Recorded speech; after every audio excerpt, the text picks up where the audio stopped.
Mantan Menteri Sosial Juliari Batubara dituntut 11 tahun penjara atas suap yang diduga diterimanya dalam proyek Bansos COVID-19. Sementara itu, Juliari Batubara menyatakan akan mengajukan pembelaan atas tuntutan yang diterimanya. Saya melihat secara keseluruhan. Setia Novanto menyebutkan sejumlah nama politisi yang terkait dengan kasus KTP elektronik.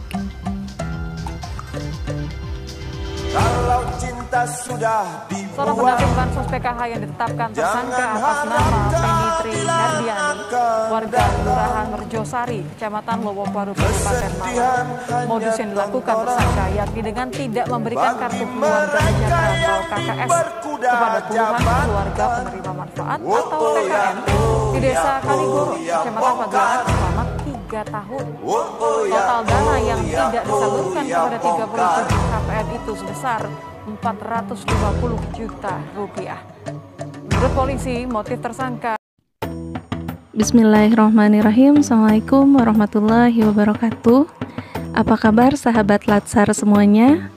Perkenalkan, kami peserta Latsar CPNS tahun 2021 dari kelompok kecil 2, angkatan 22, kelompok 10, PPSDM Regional Bandung.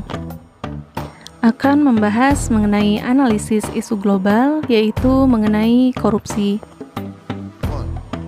Adapun kelompok kami terdiri dari 4 orang, yaitu saya sendiri, Weni Pertiwi SPDI, kemudian Kustiwa SPDI, Lati Nurlatifah SPDI, dan Tuti Suryani SPDI.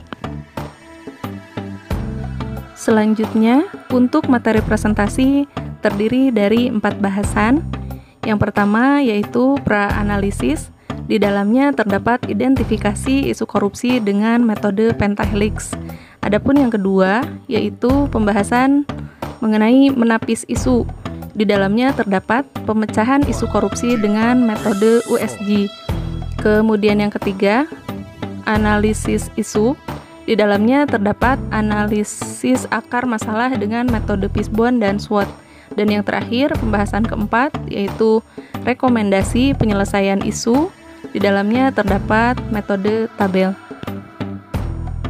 Baik sahabat Latsar semuanya, sebelum kita memasuki pembahasan analisis global korupsi, alangkah lebih baiknya kita mengetahui terlebih dahulu definisi dari korupsi.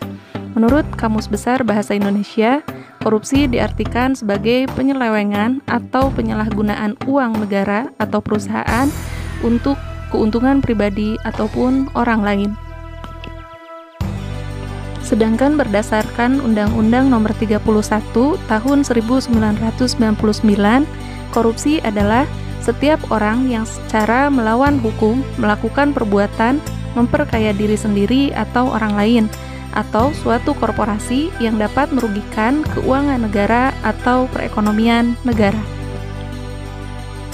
Adapun terjadinya korupsi bisa disebabkan oleh 2 faktor, yang diantaranya yaitu yang pertama, faktor individu, seseorang yang memiliki sikap tamak, kemudian moral yang lemah dan gaya hidup yang konsumtif, dan faktor yang kedua yaitu faktor lingkungan, yang di dalamnya terdapat aspek sikap masyarakat terhadap korupsi, aspek ekonomi, aspek politis, dan aspek organisasi. Seperti kata Bang Napi, korupsi itu dapat terjadi bukan hanya karena ada niat, tapi juga karena ada kesempatan, baik terpaksa, memaksa, maupun dipaksa. Maka waspadalah, waspadalah, waspadalah. Salah satu kasus korupsi yang terjadi di Indonesia yaitu kasus korupsi EKTP. Kasus yang menyeret mantan Ketua Umum Partai Golkar, Setia Novanto ini telah terjadi sejak tahun 2011 dengan total kerugian negara mencapai 2,3 triliun. Terdapat sekitar 280 orang saksi yang telah diperiksa KPK atas kasus ini. Dan hingga saat ini sudah ada 8 orang yang ditetapkan sebagai tersangka. Kasus korupsi lainnya yang terjadi baru-baru ini yaitu kasus korupsi Bansos COVID-19. Kasus yang menyeret mantan Menteri Sosial Juliari Peter Batubara terjadi di tengah pandemi COVID-19 yang sedang berlangsung pada tahun 2020 ini dengan total kerugian negara sebesar 32,4 miliar. Bagian pertama mengenai praanalisis isu korupsi. Praanalisis isu korupsi dengan menggunakan metode pentahelik. Metode pentahelik itu sendiri merupakan kerjasama atau sinergi antara pemerintah, masyarakat, pengusaha, akademisi, dan media. Namun, ada kekurangannya. Yang pertama di masyarakat, rendahnya pengetahuan dan sikap masa bodoh sebagian besar masyarakat terhadap upaya pemberantasan korupsi. Yang kedua dari pemerintah, kurangnya tingkat penyelesaian penyidikan korupsi dengan kategori mega korupsi yang semakin hilang beritanya.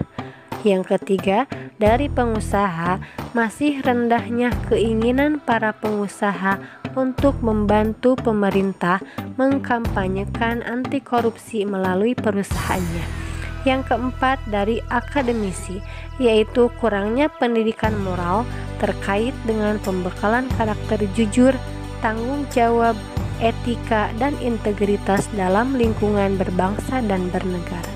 Dan yang kelima, dari media, penyampaian media yang kurang menyeluruh dan lebih mementingkan rating serta keuntungan semata.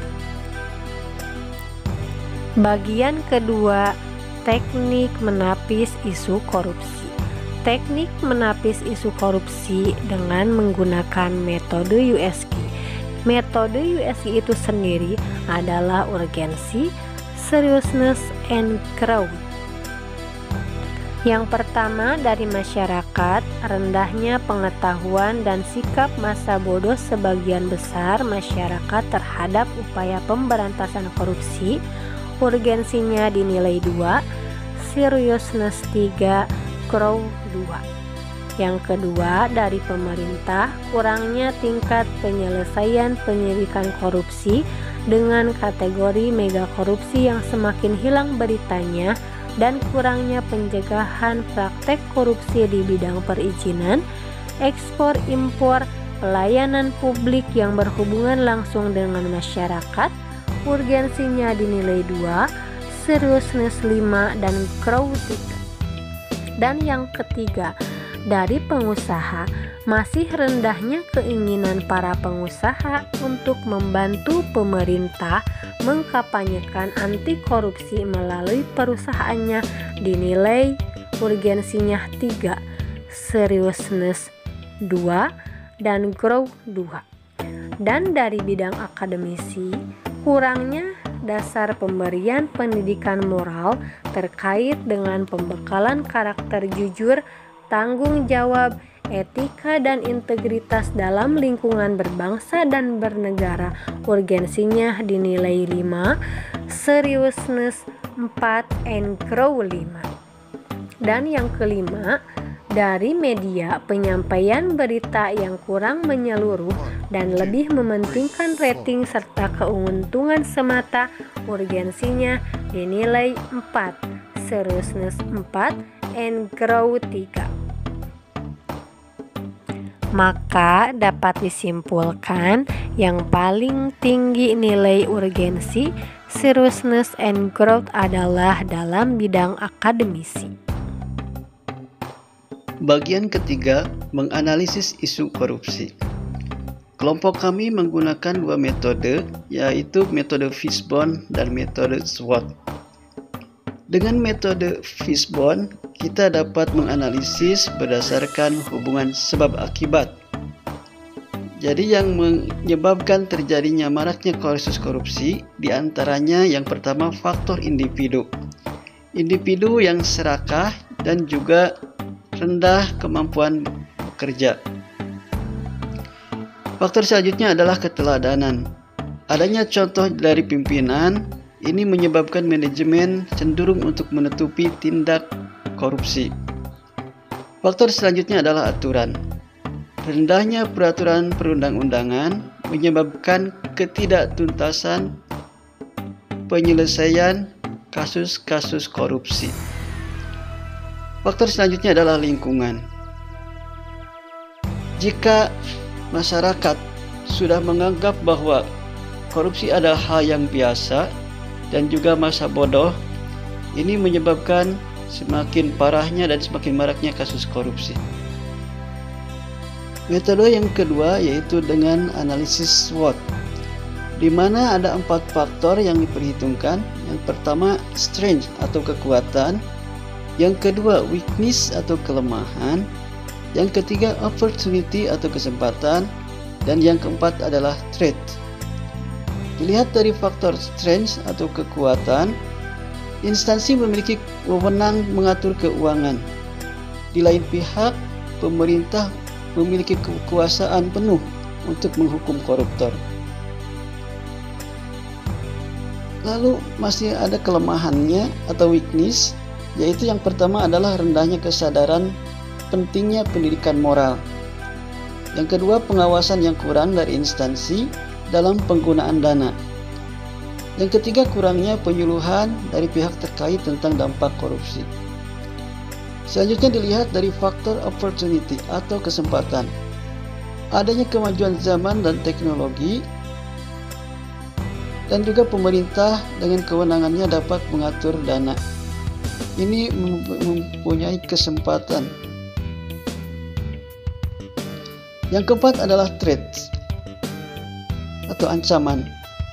Rendahnya kesadaran masyarakat tentang dampak korupsi dan tidak seimbangnya antara pengeluaran dan penghasilan merupakan ancaman sehingga menyebabkan tindak pidana korupsi. 4. Rekomendasi penyelesaian isu. Isu korupsi, penyebabnya berdasarkan metode USG. Kurangnya dasar pemberian pendidikan moral terkait dengan pembekalan karakter jujur, tanggung jawab, etika, dan integritas dalam lingkungan berbangsa dan bernegara. Alternatif penyelesaian. Revisi kurikulum pendidikan yang berfokus pada peningkatan soft skills sejak dini. Tahapan alternatif penyelesaian. Menteri Pendidikan sebagai perpanjangan tangan pemerintah membuat kurikulum yang mendukung program anti korupsi. Selanjutnya, akademisi melaksanakan kurikulum yang ditetapkan pemerintah. Dan masyarakat mendukung program pemerintah. Kemudian, pengusaha membantu pemerintah menyelenggarakan pelatihan sesuai kurikulum. Media pun membantu mempublikasikan agar informasi tersampaikan kepada semua pihak. Hasil yang diharapkan, terbentuknya generasi penerus bangsa dan calon pemimpin yang berintegritas, jujur, bertanggung jawab, dan beretika. Sekian analisis isu global tentang korupsi yang bisa kelompok kami sampaikan. Terima kasih. Wassalamualaikum warahmatullahi wabarakatuh.